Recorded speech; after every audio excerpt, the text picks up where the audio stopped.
Working hard, 9 to 5, 2 jobs to supply. She's my supermodel. What's up, YouTube family? My name is Nicole. My channel is all about home and lifestyle DIYs. In today's video, I want to show you guys how I made this DIY boho style pendant light behind me. I've seen a lot of YouTubers do it. And I love the style. I always like to switch up the decor in my house, and I thought this would be a cool, funky little piece to put in the living room since we don't really have like a light fixture in the living room area. So I want to show you guys what I used, how easy it was to just take you through the process. Like I said, I've seen quite a few people do it on YouTube, but I wanted to share my experience because I got frustrated along the way. I feel like some people didn't really show the difficulties behind it. But nonetheless, it turned out super great, and I'm so excited about that. So let's jump into the video so you guys can see how you can make it yourself at home. Okay, to give y'all some background, this is one inspo piece behind this DIY. It's from World Market. This is on the very low end of this. It's $80. But just some inspo. 80 is the low end. Up to like $400 I've seen based on the size and the shape of and where you buy it of these pendant shades. So this DIY is well worth it, and you can do it for a fraction of the price depending on which one you're comparing it to. For this $80 one, I did it half off for $40. I'll show you the materials I used. So this is the 3mm twine. That was about $9 from Amazon. I'll try to link everything below. An extra large balloon, you can get that from the dollar store. The hooks, you can get those from the dollar store. Mod Podge, you can also get this from the dollar store. Paper towel roll, thicker twine for the hanging part, puck lights, and batteries. So I'll try to link everything in the description below, and with some pricing on how much I paid for it, so you can have an idea of what you may pay for it. And I'll link some of the stuff from Amazon. So step one is to take an extra large balloon, blow it up. Next thing you're going to do is mix up your Mod Podge batter. So if you're not familiar, Mod Podge is like a glue-based medium, if you will. And this is what's going to hold our form together. I had my daughter helping me with this project. If you're a follower on my channel, I try to incorporate my child in as many projects as I can to get some mommy-daughter time in so she can feel involved in the things that I'm doing. So you're going to pour the Mod Podge in a bucket of some sort. I also added water, just a little bit of water to kind of dilute it and stretch it out. This 16-ounce Mod Podge worked just fine for this one pendant. Then I got a wooden stick and mixed it up. Definitely make sure that you guys have a piece of drop cloth, a sheet, or something to protect your floors or whatever you're working on your table, just to protect your space. So then you want to take the thinner twine, and this is me adjusting the sheet. So I use just the old sheet. So you want to take your twine and just kind of unravel it. You don't want to do too much at once because you don't want it to get tangled. I started out cutting strips, and I realized later on that it's best to just wrap it as one string. So dip it into the Mod Podge mixture and just slowly start wrapping it. It's helpful to have another person. I let my daughter be the one to kind of like dip the string and manage the string in the Mod Podge, and then I was the one to wrap it. So the frustrating part that I feel like no one has showed us in these tutorials or DIYs on YouTube is that trying to wrap this around the balloon is actually much harder than people have made it seem. Starting out, because the glue hasn't dried or hardened, it's the string started to slip a lot. So that's just one thing to note. Definitely have a second person or something to sit your balloon on to stabilize it, because it was very hard. It was very difficult to keep the string in place while it was still wet and not hardening. When it hardens, it starts to take form and it'll stay in place. But when it's still wet and starting out, I would wrap it a few times and then only to find out that it came off the balloon. So it's very slippery.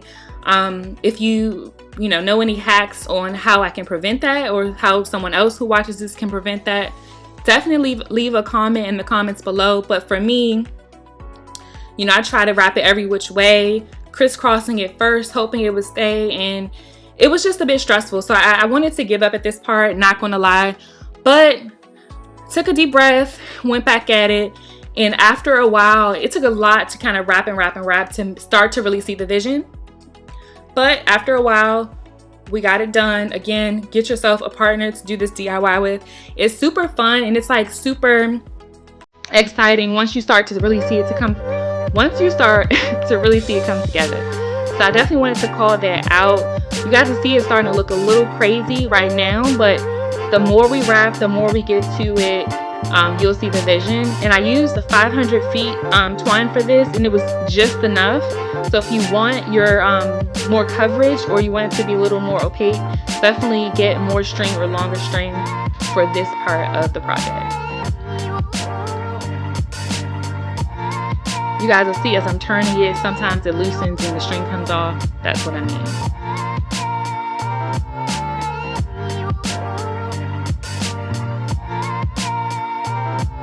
So it's actually fun, you know, continuing to wrap. Once the frustration part got past me, yeah. Definitely also very messy, so if you're scared to get your hands dirty, which you probably aren't because you're most likely a DIYer or down for the DIY world, and if you are, you know, being messy or getting your hands messy, it's just a part of the game, comes with it. So another thing to note, but because it's a glue base, once it dries, you can literally just rub your hands together and get the glue off your hands. You can also use gloves, obviously. If you watch my channel, you know I don't use gloves a lot, which sometimes I should.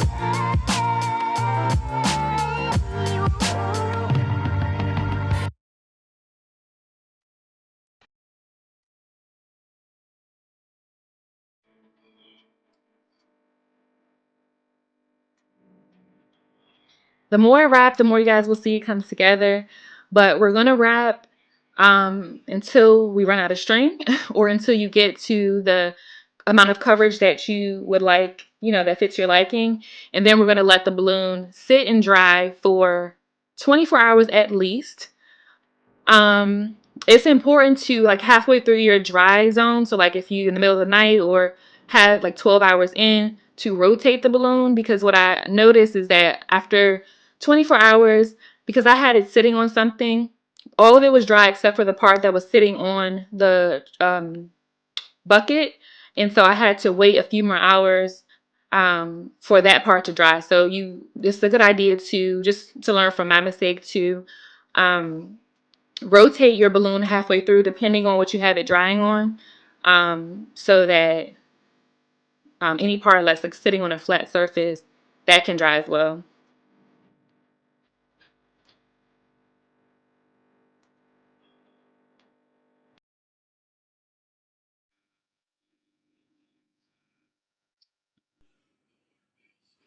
Okay, so this is how it looks once it's finished being wrapped. It's still wet. We're going to give it 24 hours. We're going to let it dry. Then we're going to come back to it. Okay guys, sorry to interrupt the DIY project, but I wanted to pop in here and say just thank you so much to all of my new subscribers, all of my subscribers in general. You guys are so amazing. I love the community that we're building. So if you're enjoying this type of content and you're not already subscribed, definitely consider subscribing to my channel so we can help each other make our homes and lifestyle a little bit better, a little bit spicier, one project at a time.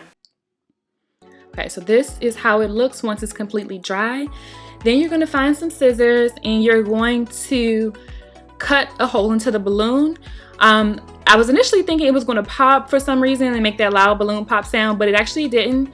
So you might have to cut a couple of places, but once you cut enough places, the balloon will slowly start to just deflate on its own and pull apart from the twine. I had to like nudge it in a few areas first. So cut, nudge it as in like push the balloon in to kind of like remove it a little bit from the twine. Just be gentle because you don't want to lose the form. Even though it's dry, there's still a little wiggle room in being able to lose the form. So don't be aggressive, be gentle. So you see me here just kind of like poking in certain spots, and then if it goes in, your form changes a little bit, you can also always pull it back out, adjust the form. This project really took me back to my sculpture days. I'm an artist, if you guys are not aware. So I did go to art school for high school and college, and this made me think about my sculpture class days. So it was definitely fun, and I love this hands-on experience. But It was really nice seeing this finally come to look like what it's supposed to look like. So once you finish getting this balloon out, might take a little time. You'll see it start to right here deflate on its own, and then you can just pull the balloon out through one of the holes.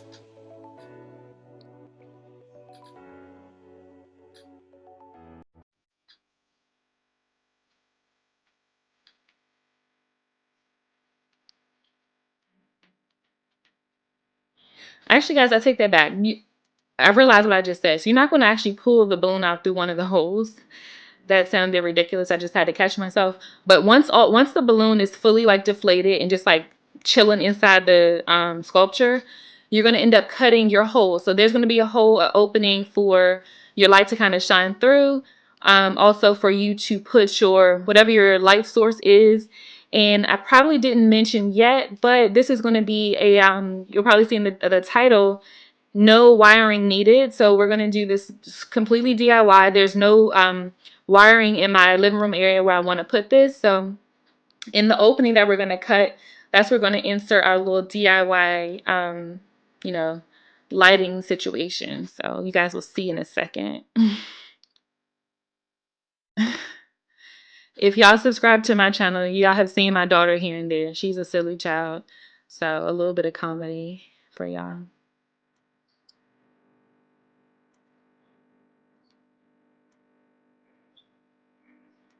Just kind of let her help me pull it off.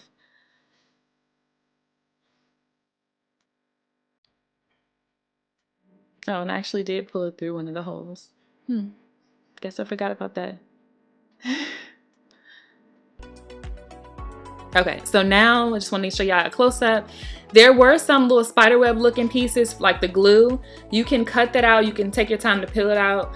I peeled most of it out, but for the most part, because it's transparent, translucent, if you will, it didn't really bother me. It's not like something that super stands out, but just something that to be aware of. You might have some like little glue webs in there. You can take your time and pull them out. I did for the most part. And then what I try to do, since mine is a complete circle, it's not like that little bulb shape, I just tried to find where there was the most glue clumps or glue webs, and I cut my opening out in that part. So that's what I'm doing right now. I'm cutting out like a hole. You can gauge whatever size hole you want it to be. This is all up to your liking. You can literally customize your light fixture by doing this yourself. You can use inspo from one of the companies that you may have seen a boho pendant from, or you can just, you know, get creative with it. So that's what I did. I ended up cutting more later. So cut little first so you don't cut too much, and then you can always make it bigger if, you know, your heart desires. So we're going to get into the light fixture part, to the light source, you know, so we can light this thing up. So I took, I kind of came up with this part on my own. Didn't really have any inspo behind this as far as YouTube videos. I took a paper towel roll. I like that it was the same color as the twine. I cut it in half like this. I split it in half, and then I'm going to crisscross this to make it like a X. Kind of how you see some light fixtures, but you'll see what I'm talking about. So just cut one side, cut the other side, try to make the sides even. And we're going to do it like this. Took me a minute to decide how I was going to do it, like which way, but you'll see. Okay, so then once you decide, you know, how you're going to crisscross it, poke a little hole in the middle of each one. That's what you're going to put your thick twine through. The thick twine is what we're going to use for the actual pendant part, the hanging part. Be careful, obviously, with scissors. If you have like a hole puncher, you can do that to make it like neat. But just use a pair of scissors, something sharp to puncture a hole in the middle of both sides. Then we're going to run the thicker twine through the middle of both.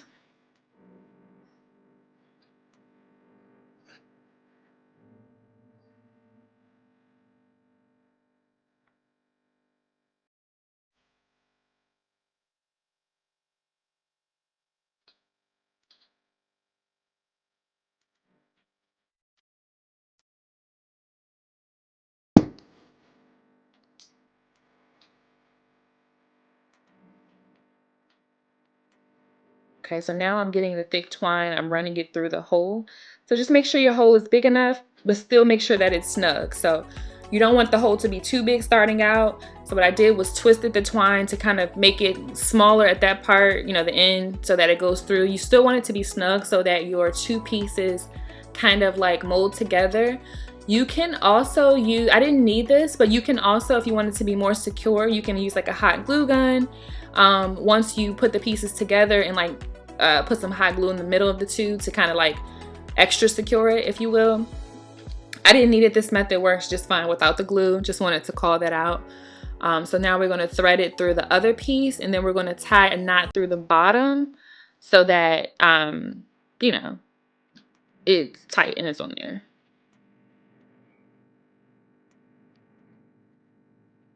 So close up of the first part.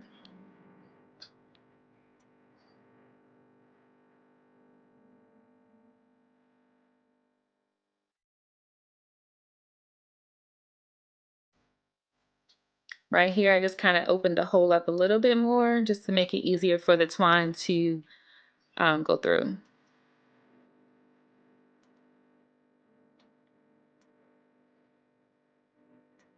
And I'm sorry, y'all, some of this goes in and out of frame. I try to, when I'm doing certain DIYs, keep my eye on the camera, but I'm also working hard, so excuse whenever I go out of frame, but for the most part I'm in frame, so I think you guys will appreciate that. So I pulled it through, and then I tied the knot on the bottom. So for the top, I don't actually cut the twine that's attached to the roll until I'm closer to the end, where I know, you know, how long I want it to be, how far down I want it to hang from the ceiling. So right now what we're doing is, like I said before, making the actual light component to make this. What we did already was made the shade, right? The twine glue thing was the shade. So now we're putting the light together so it can actually give us light. And the puck lights that I'm going to put in here, obviously you don't need any wiring, you don't need anything but batteries. And then you have a remote, so whenever you want to cut the light on, cut it on with the remote, cut it off, same thing. So it's so tight, it's snug right here. And then eventually I'm going to tie a knot at the top as well. Yeah, I'm going to tie a knot on the top as well, I believe. Let's just see. Stay tuned. You guys can kind of see it coming together, kind of seeing the vision. So comment in the comments below if you're seeing the vision. If you're still confused, comment in the comments below too. So these puck lights, if you're DIYer like me, you've seen these across YouTube. I got them from Amazon. It came with 6. They were $16. Comes with 2 remotes, so you can split them up if you want to do 3 in one room, 3 in another room. But they did not come with batteries, so you can go to the dollar store, get you some batteries. It took 3 for each puck light, so 18 batteries. So what I'm doing is, and the great thing about these also is it comes with these little adhesive stickers for each one on the back. So what I'm going to do is I'm putting all the batteries in each one first, fill them up with batteries. That's the con to these. I feel like I wish they would come with batteries, but at the same time, it's a lot of batteries. So I guess, you know, it's a high cost for them to provide batteries for all 6 of these. But anyway, get yourself some batteries. So just put batteries in every single one. I used all 6 for my fixture. The more, obviously, the brighter the piece will be. And stay tuned, y'all. Don't skip through the video. I really want y'all to see the whole process and then the final outcome. It's like so cute. This light fixture really added just some character to my living room space. I feel like y'all see my kitchen. My kitchen is so cute. I love it. The living room, I'm still working on it, but I feel like this just upgraded the space so much more, only for like $40. So yeah, great addition to your space to kind of like spice it up if you feel like it's boring or it's dry or it's just basic. So these are the little stick pieces here. So I just you peel it off. So one side is sticky. So I put 4 on one side, and then the crossover, I put the other 2.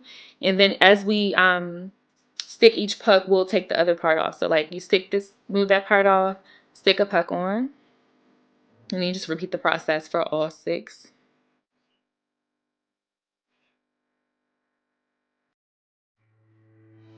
Y'all see the vision, right? Y'all see it coming together. I know you gotta see it. One thing I will say about this, the only issue I had doing this was you really have to make sure these little puck lights, once you put the batteries in, that you twist it tight, because one of them kept kind of, the bulb kept falling off because it wasn't twisting tight. I only had that issue with one of them, but if you really lock it into place, it'll be fine. It won't come off. Just something I wanted to note. So now I just tested out the remote. See how good that looks. So creative, right? So like DIY style. So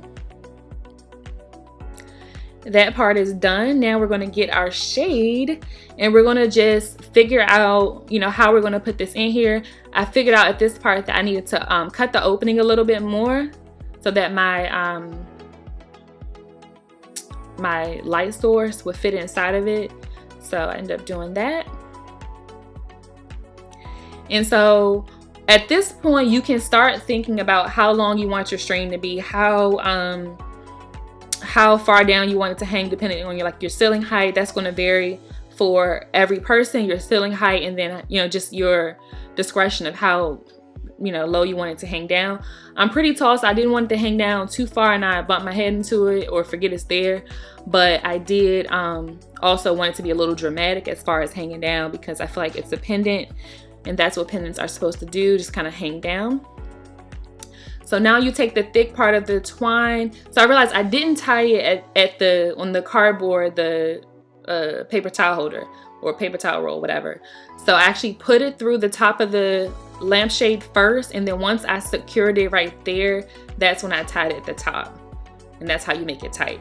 So then once you make it tight, once it's tied up in there, you can cut the other end of the twine to the length that you want, and you just tie a little loop at the end, and you're gonna put one of these hooks into the ceiling. All you do is twist it wherever you want, and then put that hook, hook the end of the twine onto it. Very easy, very simple. And this is the end result, guys. It's so cute. It totally upgraded my space. It makes me feel like, you know, I'm a little fancy. So I hope this is inspiring to you. I hope, you know, if you want to spice up a room, you try this method. Let me know in the comments below if you decide to. And this is me just admiring it. It's like spins. It's just so cute. I really, really, really hope somebody learns something from this and tries it out. And I hope it's helpful. That's what my channel is about. Just trying to help you guys through my processes. And look at that, y'all. Let there be light, right? So the remote works. Super cute, super easy, super cost effective. Thank you guys so much for watching. See you next time.